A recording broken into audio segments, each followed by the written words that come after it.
C'è un dato reale, territoriale, che è quello del Comedico, del Cadore e di Cortina in particolar modo, cioè dove abbiamo infezione. Se oggi ci fosse da dire una provincia che è sofferente è Belluno. Tanto è vero che Belluno è in una fase, diciamo, più avanzata, nella fase 2, è nella fase 2 più avanzata rispetto alle altre province. Il quadro epidemiologico riferito alla provincia di Belluno non lascia spazio ad interpretazioni alcune. L'attenzione massima, così come la preoccupazione che il presidente Zaia ha esternato durante il punto stampa odierno.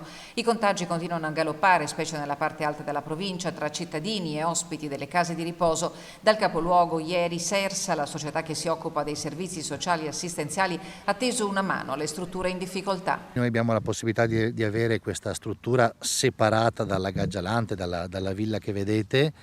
Era l'ex reparto Covid che avevamo utilizzato nei mesi di marzo ed aprile e abbiamo deciso di riaprire il reparto Covid e quindi di accogliere non tante persone, siamo a 6 persone che verranno accolte, 6 anziani con positività Covid all'interno della struttura.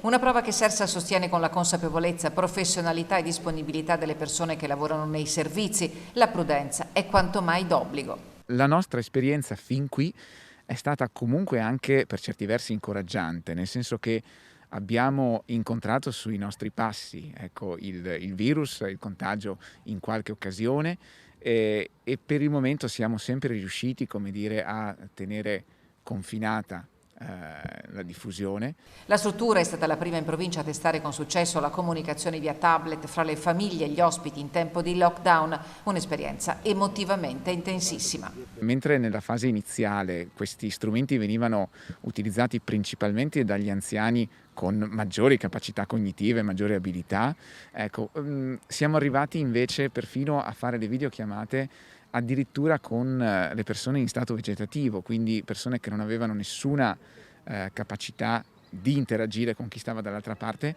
ma dall'altra parte c'era una famiglia.